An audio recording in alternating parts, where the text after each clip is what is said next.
नमस्कार दोस्तों, AD Rajput channel में आपका स्वागत है। मैं आदर्श सिंह।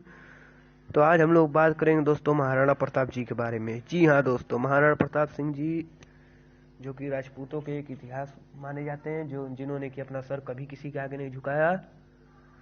तो चलिए दोस्तों, और ज़्यादा जानने के लिए हमारे चैनल को सब्सक्राइब करें, बेल आइकन क्लिक करें।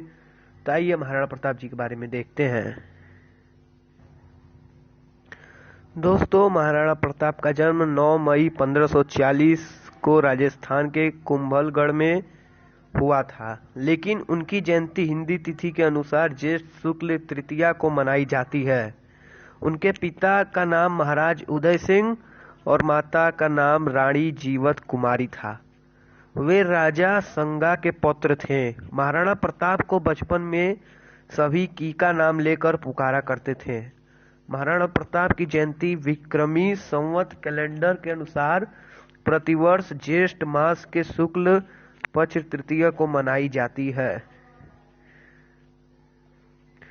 दोस्तों, उनका राज्याभिषेक के बारे में बात करें तो महाराणा प्रताप का राज्याभिषेक गोगुंदा में हुआ था। दोस्तों, राणा प्रताप के पिता उदय सिंह ने अकबर से भयभीत होकर मेवाड़ त्याग कर अरावली पर्वत पर डेरा डाला हुए थे और उदयपुर को अपनी नई राजधानी बनाना था। हालांकि तब मेवाड़ भी उनके अधीन ही था। महाराणा उदय सिंह ने अपनी मृत्यु के समय अपने छोटे पुत्र को गद्दी सौंप दी थी, जो कि नियमों के विरुद्ध था। उदय सिंह की मृत्यु के बाद राजपूत सरदारों ने मिलकर 1628 फागुन शुक्ल 15 अर्थात 1 मार्च 1576 को महाराणा प्रताप को मेवाड़ की गद्दी पर बैठाया। उनके राज्य की राजधानी उदयपुर थी। राज्य सीमा मेवाड़ थी। 1568 से 1597 ईस्वी तक उन्होंने शासन किया। उदयपुर पर यवन तुर्क आसानी से आक्रमण कर सकते हैं, ऐसा विचार कर तथा सामंतों की सलाह से प्रताप ने उदयपुर छोड़कर कुंभलगढ़ और गोगुंदा की पहाड़ी इलाकों पे अपना डेरा बनाया। महाराणा प्रताप उदयपुर मेवाड़ में सियोदिया राजवंश के राजा थे। उनके कुल देवता एकलिंग महादेव हैं।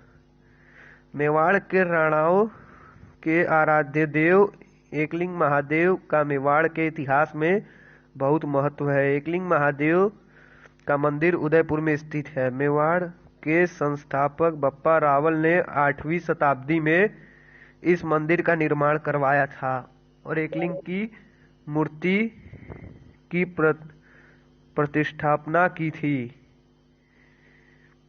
दोस्तों, उदय सिंह की अपनी समस्त रानियों में से भटियानी रानी पर सर्वाधिक प्रेम था। इसी कारण उन्होंने भटियानी रानी के पुत्र जगमल सिंह को प्रताप सिंह पर वरीयता प्रदान कर अपना उत्तराधिकारी घोषित कर दिया था।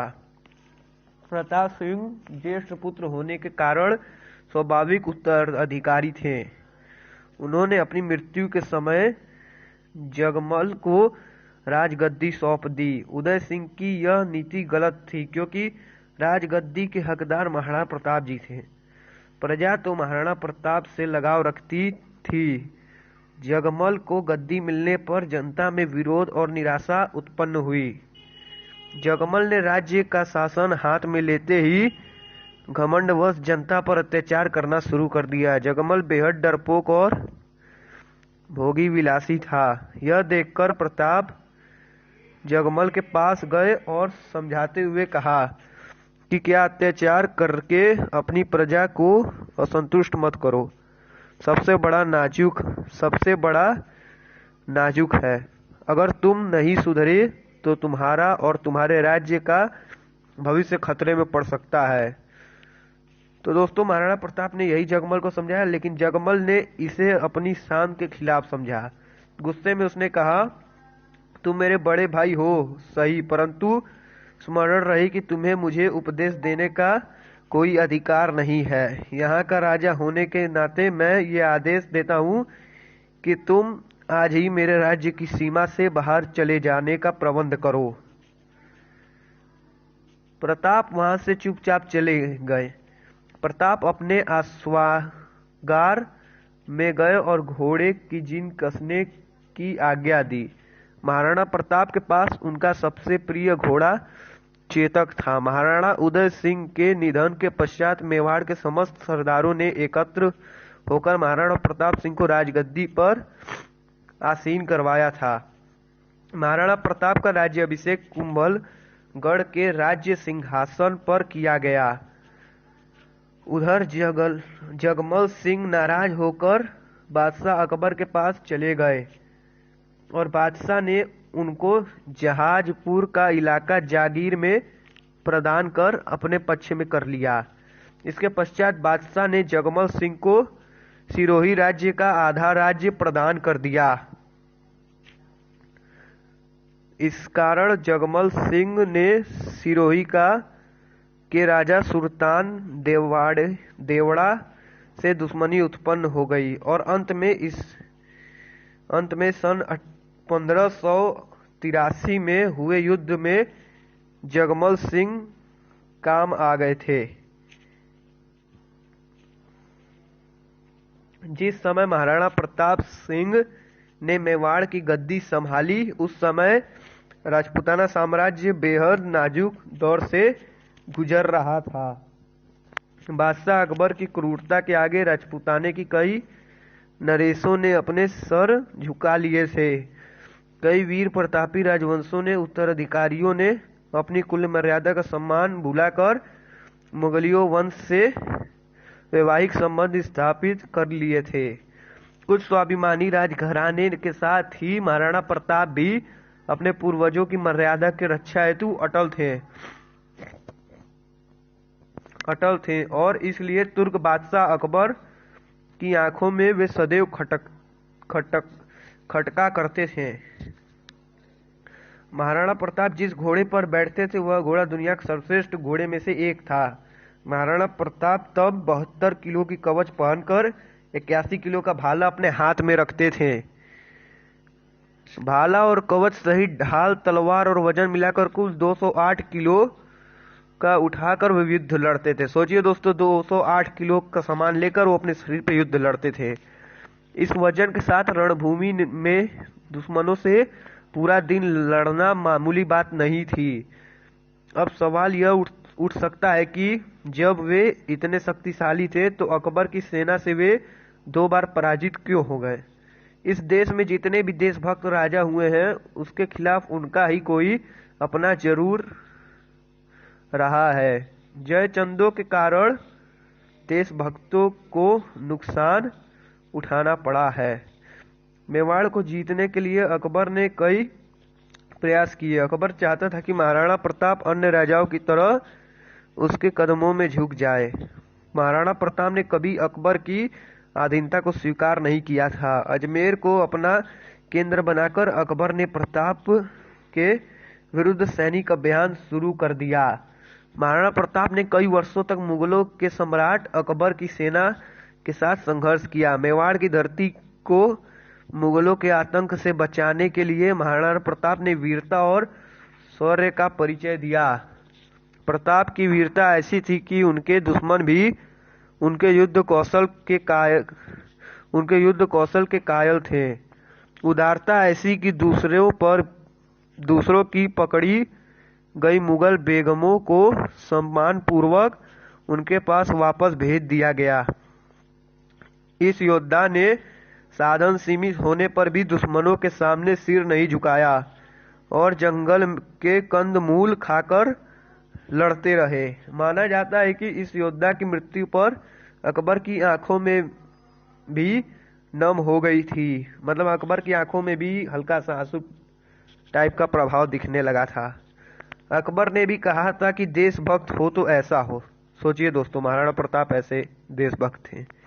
अकबर ने कहा था, इस संसार में सभी नाशवान हैं। राज्य और धन किसी भी समय नष्ट हो सकता है, परंतु महान व्यक्तियों की ख्याति कभी नष्ट नहीं हो सकती। पुत्रों ने धन और भूमि को छोड़ दिया, परंतु उसने अपनी कभी सिर नहीं झुका सकता है, परंतु महान व्यक्ति का ख्यात कभी नष्ट नहीं हो सकता। उन्होंने सोचिए, महाराणा प्रताप ने कभी भी अपना सिर नहीं झुकाया। हिंद के राजाओं में वही एकमात्र ऐसा राजा है जिसने अपनी जाति के गौरव को बनाए रखा है।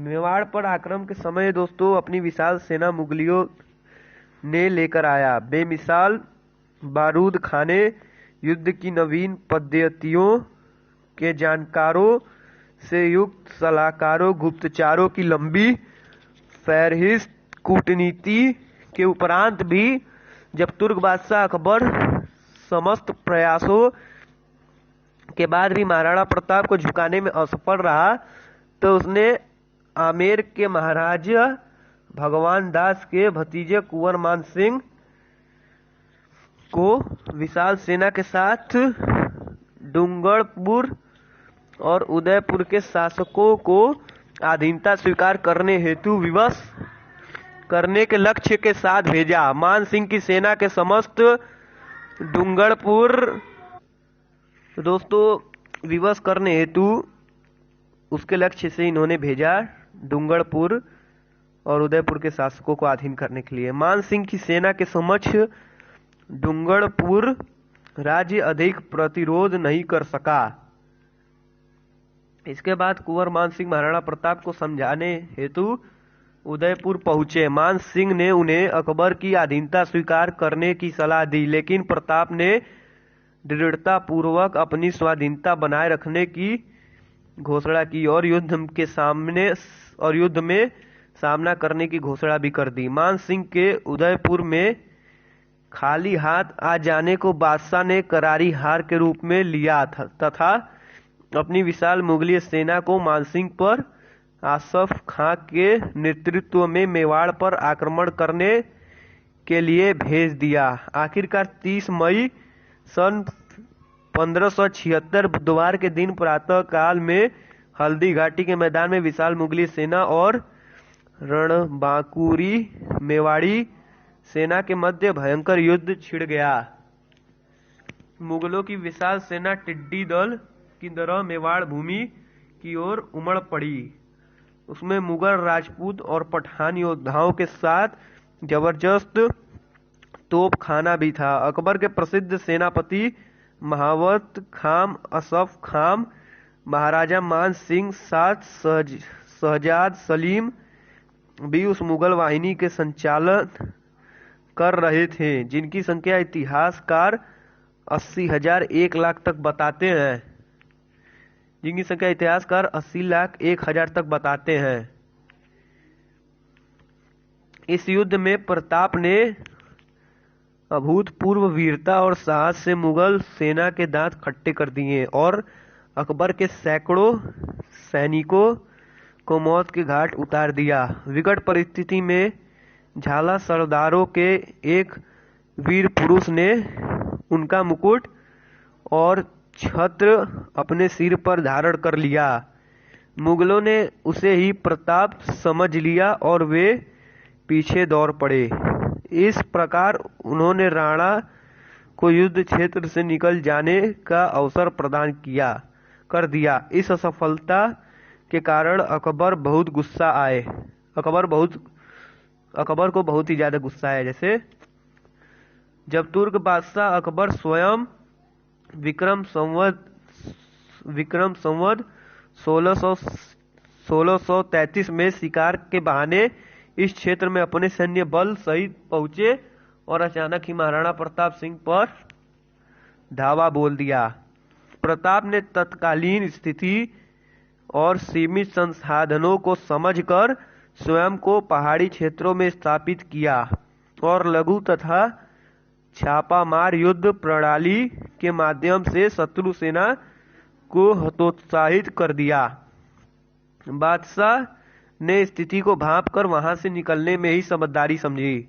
एक बार के युद्ध में महाराणा प्रताप ने युद्ध में अपने धर्म का परिचय दिया और युद्ध में एक बार शाही सेनापति मिर्जा खान के सैन्य बल ने जब समर्पण कर दिया था तो उसके साथ में ही शाही महिलाएं भी थी। महाराणा प्रताप ने उन सभी के सम्मान को सुरक्षित रखते हुए आदर पूर्वक मिर्जा खान के पास पहुंचा दिया। बाद में हल्दी घाटी युद्ध में करीब 20,000 राजपूतों को साथ लेकर महाराणा प्रताप ने मुगल सरदार राजा मान सिंह के 80,000 की सेना का सामना किया। इसमें अकबर ने अपने पुत्र सलीम को युद्ध के लिए भेजा था। जहांगीर को भी मुंह की खानी पड़ी और वह भी युद्ध के मैदान छोड़कर भाग गया। बाद में सलीम ने अपनी सेना को एकत्रित कर फिर से महाराणा प्रताप पर आक्रमण किया और इस बार भयंकर युद्ध हुआ। इस युद्ध में महाराणा प्रताप का प्रिय घोड़ा चेतक घायल हो गया था। राजपूतों के बहादुरी के साथ मुगलों का मुकाबला किया, परंतु मैदानी तोपों तथा बंदूकधारियों से सुसज्जित शत्रु की विशाल सेना के सामने समूचा पराक्रम निष्फल रहा। युद्ध भूमि पर उपस्थित 22,000 राजपूत सैनिकों में से केवल 8,000 जीवित सैनिक युद्ध भूमि में किसी प्रकार बचकर निकल पाए। महाराणा प्रताप को जंगल में आश्रय लेना पड़ा। दोस्तों, महाराणा प्रताप के सबसे प्रिय घोड़े का नाम चेतक था। चेतक बहुत ही समझदार और स्थिति को पल में ही भांप जाने वाला घोड़ा था। उसने कई मौकों पर महाराणा प्रताप की जान बचाई थी। हल्दी घाटी युद्ध के दौरान महाराणा प्रताप अपने पराक्रमी चेतक पर सवार हो पहाड़ की ओर जा पड़े थे। तब उनके पीछे 2 मुगल सैनिक लगे हुए थे। चेतक ने तेज रफ्तार पकड़ ली, लेकिन रास्ते में एक पहाड़ी नाला बह रहा था। युद्ध में घायल चेतक फुर्ती से उसे लांघ गया, परंतु मुगल उस पार न पहुंच पाए। चेतक नाला तो लांघ गया, पर अब उसकी गति धीरे कम होती गई और पीछे से मुगलों के घोड़ों को टापों भी सुनाई पड़ी। उसी समय प्रताप को अपनी आवाज सुनाई पड़ी, हो नीला घोड़ा रा अवसार आवाज सुनाई पड़ी। प्रताप ने पीछे मुड़कर देखा तो उसे एक ही अश्वारोही दिखाई पड़ा और वह था उनका भाई शक्ति सिंह। प्रताप के साथ व्यक्तिगत विरोध ने उसे देशद्रोही बनाकर अकबर का सेवक बना दिया था और युद्ध स्थल पर वह मुगल पक्ष की तरफ से लड़ रहा था। जब उसने नीले घोड़े को बिना किसी सेवक के पहाड़ की तरफ जाते हुए देखा तो शक्ति सिंह भी चुपचाप उसके पीछे चल पड़े थे, लेकिन शक्ति सिंह ने दोनों मुगलों को मौत के घाट उतार दिया। जीवन में पहली बार दोनों भाई प्रेम के साथ गले मिले थे। इस बीच चेतक जमीन पर गिर पड़ा और जब महाराणा प्रताप की काठी को खोलकर अपने भाई द्वारा प्रस्तुत घोड़े पर रख रहा था, चेतक ने प्राण त्याग दिए। बाद में उस स्थान पर एक चबूतरा खड़ा किया गया, जो आज तक उस स्थान को इंगित करता है। महाराणा प्रताप का हल्दी घाटी युद्ध के बाद का समय पहाड़ों और जंगलों में ही व्यतीत हुआ। अपनी गुरिल्ला युद्ध नीति द्वारा उन्होंने अकबर को कई बार मात दी। महाराणा प्रताप और चित्तौड़ छोड़कर जंगलों में रहने लगे। महारानी सुकुमार राजकुमारी और कुमार घास की रोटियों और जंगल के पोखरों के जल पर ही किसी प्रकार जीवन व्यतीत करने लगे। अरावली की गुफाएं और अब उनका आवास भी था और शिला ही सैया थी। महाराणा प्रताप को अब अपने परिवार और छोटे बच्चों की चिंता सताने लगी थी। मुगल चाहते थे कि महाराणा प्रताप किसी भी तरह अकबर की अधीनता स्वीकार कर लिए। दिन ए इलाही धर्म अपना ले, दीने इलाही धर्म अपना ले। इसके लिए उन्होंने महाराणा प्रताप तक कई प्रलोभन संदेश भी भिजवाए, लेकिन महाराणा प्रताप अपने निश्चय पर अडिग रहे, उनके निश्चय को ठुकरा दिए और महाराणा प्रताप अपने निश्चय पर अडिग रहे। प्रताप राजपूत की आन का व सम्राट हिंदुत्व का वह गौरव सूर्य इस संकट त्याग तप में अडिग रहे। धर्म के लिए, देश के लिए और अपने सम्मान के लिए यह तपस्या वंदनीय है। कई छोटे राजाओं ने महाराणा प्रताप से अपने राज्य में रहने की गुजारिश की, लेकिन मेवाड़ की भूमि को मुगल आधिपत्य से बचाने के लिए महाराणा प्रताप ने प्रतिज्ञा की थी कि जब तक मेवाड़ आजाद नहीं होगा वे महलों को छोड़कर जंगलों में निवास करेंगे। स्वादिष्ट भोजन का त्याग, कंदमूल और फलों से भी पेट भरेंगे, लेकिन अकबर का आधिपत्य कभी स्वीकार नहीं करेंगे। जंगल में रहकर भी महाराणा प्रताप ने भीलों की शक्ति को पहचान कर छाप मार युद्ध पद्धति से अनेक बार मुगल सेना को कठिनाइयों में डाला था। बाद में मेवाड़ के गौरव भामा शाह ने महाराणा प्रताप के चरणों में अपनी समस्त संपत्ति रख दी। भामा शाह ने 20 लाख अशरफियों और 25 लाख रुपए महाराणा प्रताप जी को भेंट में प्रदान किया। महाराणा प्रताप इस प्रचुर संपत्ति से पुनः सैन्य संगठन में लग गए। इस अनुपम सहायता से प्रोत्साहित होकर महाराणा ने अपने सैन्य बल का पुनर्गठन किया तथा उनकी सेना में नवजीवन का संचार हुआ। महाराणा प्रताप सिंह पुनः कुंभलगढ़ पर अपना कब्जा स्थापित करते हुए शाही फौजों द्वारा अपनी थानों और ठिकानों पर अपना आक्रमण जारी रखा। मुगल बादशाह अकबर ने विक्रम संवत 1635 में एक और विशाल सेना शाहबाज खान के नेतृत्व में मेवाड़ भेजी। इस विशाल सेना के कुछ स्थानीय मदद के आधार पर वैशाख कृष्ण 12 को कुंभलगढ़ और केलवाड़ा पर कब्जा कर लिया था। गोगुंदा और उदयपुर क्षेत्र में लूटपाट की। ऐसे में महाराणा प्रताप ने विशाल सेना का मुकाबला जारी रखते हुए अंत में पहाड़ी क्षेत्रों में पनाह लेकर स्वयं को सुरक्षित रखा और चावंड पर पुनः कब्जा प्राप्त किया। शहबाज खान आखिरकार खाली हाथ पुनः पंजाब में आकर अकबर के पास पहुंच गया। चित्तौड़ को छोड़कर महाराणा ने अपने समस्त दुर्गों का शत्रु से पुनः उद्धार कर लिया। उदयपुर को उन्होंने अपनी राजधानी बनाया। विचलित मुगलियों सेना के घटते प्रभाव और अपनी आत्मशक्ति के बूते महाराणा प्रताप ने चित्तौड़गढ़ व मांडलगढ़ के अलावा संपूर्ण मेवाड़ पर अपना राज्य पुनः स्थापित कर लिया गया। इसके बाद मुगलों में कई बार महाराणा प्रताप को चुनौती दी, लेकिन मुगलों को मुंह की खानी पड़ी। आखिरकार युद्ध और शिकार के दौरान लगी चोटों की वजह से महाराणा प्रताप की मृत्यु 29 जनवरी 1597 को चावंड में हुई। भारतीय कम्युनिस्टियों और अंग्रेजों ने पूरी दुनिया में सिकंदर की तरह अकबर को महान सम्राट बना रखा है, लेकिन सत्ता और धर्म के नशे में चूर अकबर की सच्चाई को आज नहीं कल स्वीकार करना ही होगा। महान तो महाराणा प्रताप थे, जिनको एक तुर्क ने भारतीय राजाओं के साथ मिलकर हर तरह से झुकाने या मौत के घाट उतारने का प्रयास किया, लेकिन महाराणा प्रताप ने अपने आत्मसम्मान को बचाए रखा और कभी भी अकबर की अधीनता स्वीकार नहीं की।